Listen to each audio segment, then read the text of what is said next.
ones who are not afraid to try it, explore it, question it, poke at it, and turn it upside down. Mr. Toastmasters, fellow members, and guests, this is Varsha Lakshmi Sheshagiri. I will repeat it once again. It's Varsha Lakshmi Sheshagiri. I mean, it sounds like a real tongue twister. I was born with lots of great things, but definitely not with an easy name. So for your convenience, let it be Varsha. 24 years back, I was born on a very small town called Alva Tirunagari, which is almost in the southernmost tip of India. It's the birthplace of a great saint called Alva, who has composed thousands of Tamil songs, and he did not move himself while doing the same. Like him, this little girl Varsha also didn't move herself out of her hometown until getting married. Mine is a middle-class joint family. It taught me the values of sharing, love, food, and character. My father has been my constant inspiration from my infancy. He encouraged me in whatever I do. Like all girls, he is my superhero.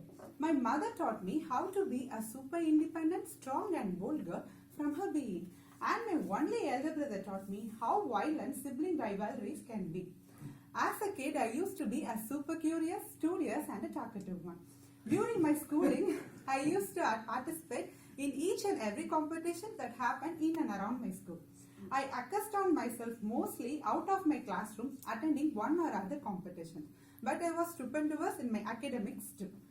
After finishing my school, I have pursued in my undergrad having computer science as my major, as I wish to become a software engineer by profession.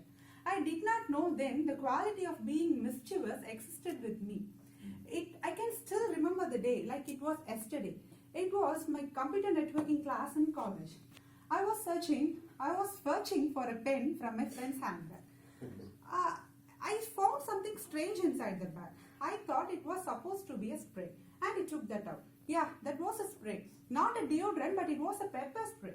Immediately, I inquired her why you were having a pepper spray inside your bag.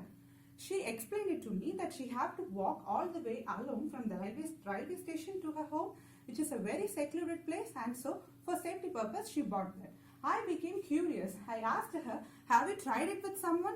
She said, hey, come on, it's not a regular deodorant to try it with others. Please place that inside and carry on with your work, and for God's sake, control your curiosity. The class was going on, and suddenly a sound. How I cannot be curious? I have pressed the spray. All of a sudden, the entire class was coughing hard. I can saw my professor on the dais coughing literally hard with almost tears on her eyes. Obviously, she would have more effect as I have pressed the spray facing her direction. For almost complete 2 hours, the entire class was coughing hard. Wow, what a way to realize that pepper spray is a super weapon. For this same act, I got suspended for a day from my college. My parents were called, and can you believe what my father told? How my girl cannot be curious.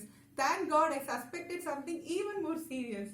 It was during my college days that I have realized I have a great passion for public speaking, reading and writing. I bagged too many prizes for the inter-college speech competitions and the debates.